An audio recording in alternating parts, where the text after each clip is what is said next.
Yang itu juga sini kok. Terus kamu tahu sejauh apa komunikasi dengan kalian Mbak Alisa? Ibu ngawon kok. Orang jauh aku dekat kok orang jauh. Iya. Iya. Pikirannya ya kok dengan Mbak Elisa. Wis seprene randang untuk pacar.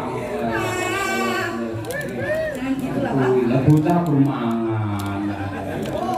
Kita gede ini ya, gede mengawake tok. Loh, kula iki gede atine nggih gede lho Pak. Paling tak lepek. Mas Sayo. Mas Sayo. Kula boten patut ngomong. Lah napa? Oh jenengan kok persis pinanganten sekalian. Nggih, Mas Arbi kalian Mbak Nindya. Masih Mbak E sarjana pendidikan seorang guru Nggih. dan masih seorang TNI. Paribasane awake dhewe iki arep saomah bendina kan yo ora iso. Nggih. Kuncine sing tresna sing luwih bakal dadi rezekine teko pupusing yuswa. Amin. Tak golekne kanca meneh Mas Gareng. Ijih, Mas. Iki ana sing ngersakake ya kuwi jaranan Mbak Wino. Nggih, lho. Coba men jumeneng cublak suweng Wino Nawangse Tulungagung punya. Yo.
Alhamdulillah Mas. Penate. Pun namung sepindah niki.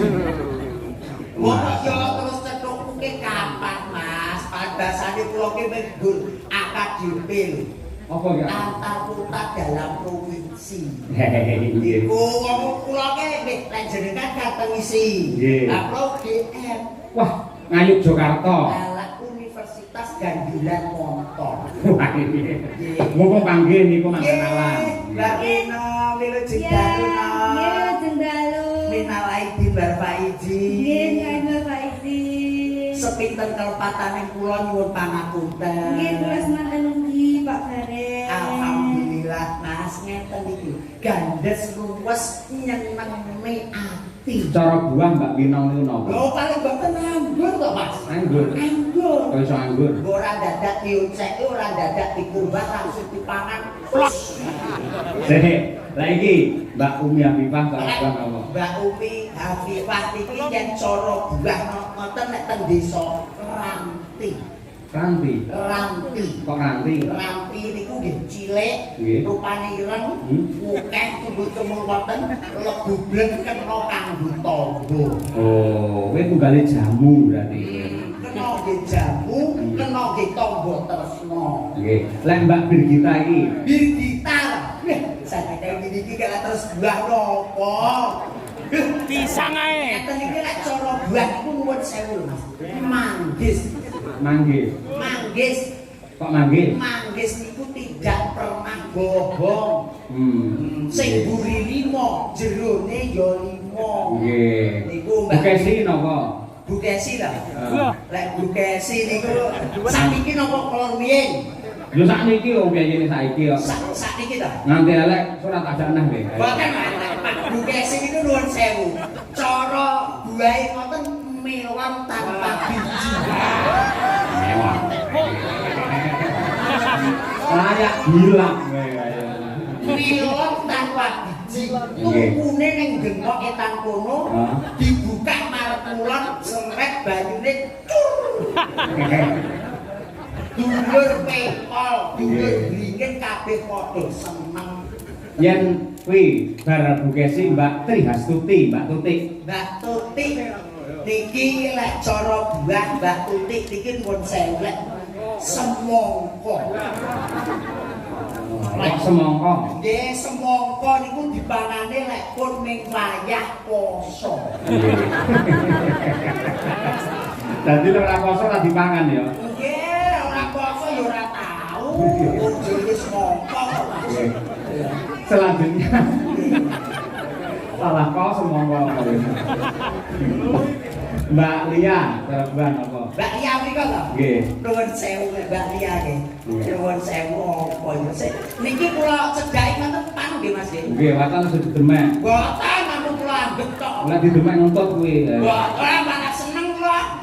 Cedhaki ngoten niku kula demen Mbak nuwun sewu. Alah, pun kecekel Mas iki. Apa cara buah? Pacing. Dijamu ya.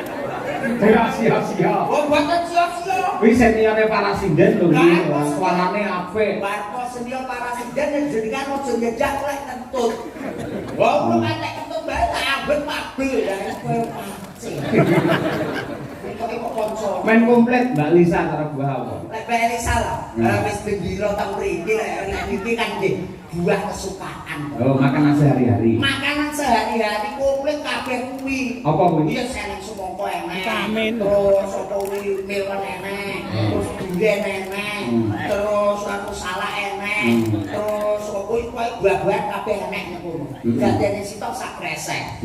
Sampeyan cara buah ya apik. Oh, napa Mas? Cara buah sampeyan iki pelem. Pelem Pelem sing luwegi rupane kuning semua abang kae. Nek digondo codot tadi ya. Boten napa-napa Mas, mudhun juk ora cocok jenengan dahan. Iya. Nggih. Ah, gila ngam. Mesti ya penggemarmu ana sing ngersake jaranan. Nggih, Mbak Lita niki napa meneh iki tak bumi reok Ponorogo Mas. Pokoke ya wajar iki jaranan iki tidak hilang dari pandangan seorang penduduk Ponorogo. Nah, nggih. Nggih, Pak. Iki sadurunge nembang kula ajeng tanglet angsal. Oh, boleh. Iki mau kan kula kalih Mbak Bergita, kalih Bu Kesi, kalau ini kan kaget to nek Mbak Elisa niku jomblo. Kok jenengan niku malah ngertos niku sejauh apa to dengan komunikasi Iki tak cilik iki guru urusanku karo Bu Kesi karo Mbak Lisa nyapo tak cilik melu-melu. Kula kan kepo lho, kula kan sayang Bu Kesi to Pak. Jadi mungkin nek Bu Kesi disakiti kan saya enggak terima. Hah? Sing nyakiti Bu Kesi iki sapa? Kula kan mau tanglet sejauh apa komunikasi dengan kalian Mbak Elisa niku mawon kok. Ora jauh aku dekat kok ora jauh. Yuk, Ayo. yuk. Kowe pengen ngerti sejauh apa Pak Cahyo dengan Mbak Elisa. Nggih. Engko tak sadapne WA niku. Nek kaya pihak kepolisian. Wong kene mantan itu. Ini jangan Trisnan jangan ya. Nggih. Ayo, kita kok kangen suwi ora nembangake kuwi. Ayo, langsung bae rong ramban. Ya, kaya ngono. Pino nawang sih, coba diaturake para enggak sugeng mirsani. Ya, barang. Jaranan dangdut kreasi.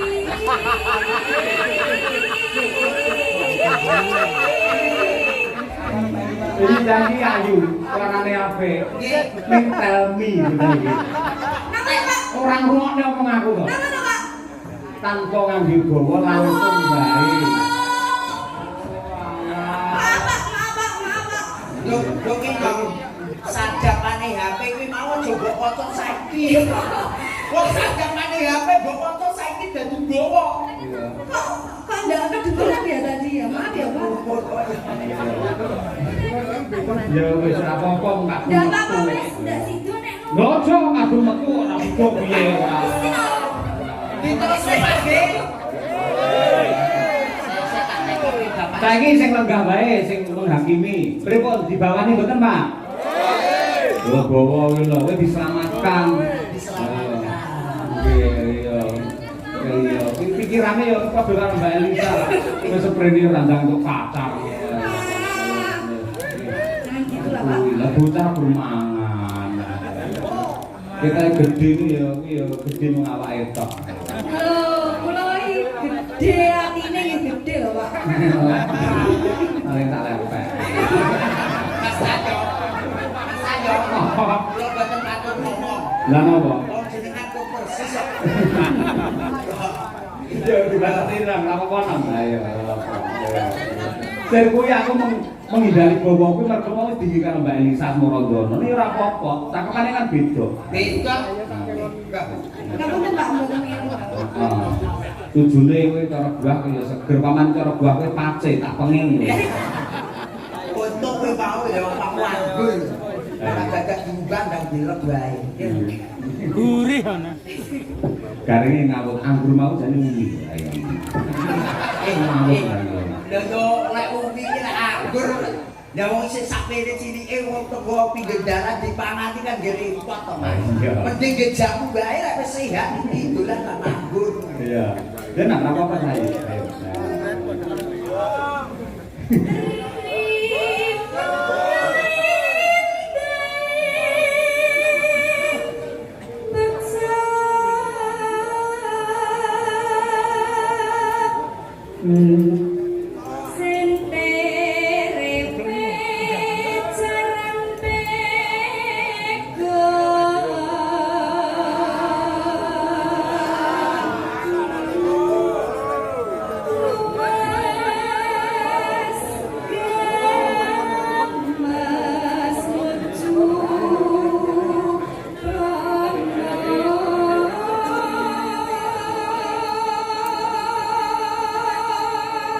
No.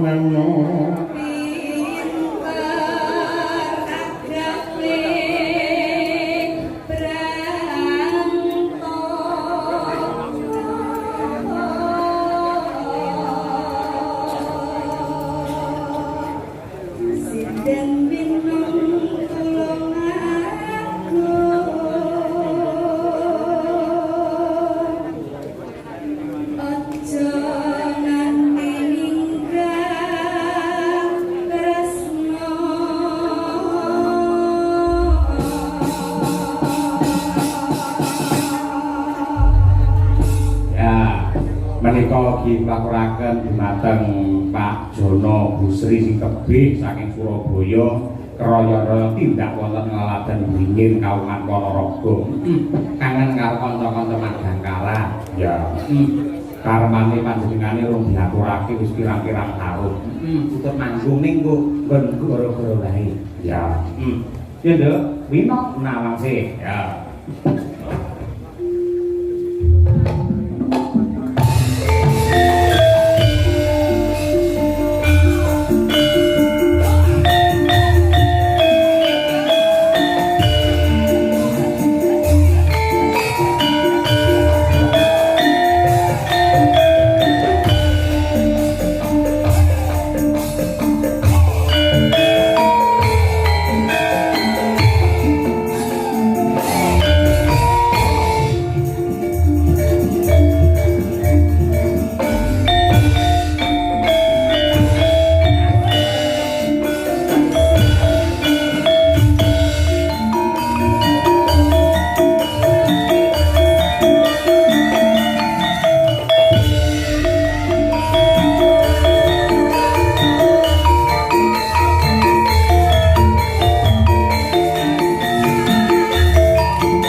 Ayo ngono tak tulung agung pulai kaya ngono. Ora kok buklon iki teng mriko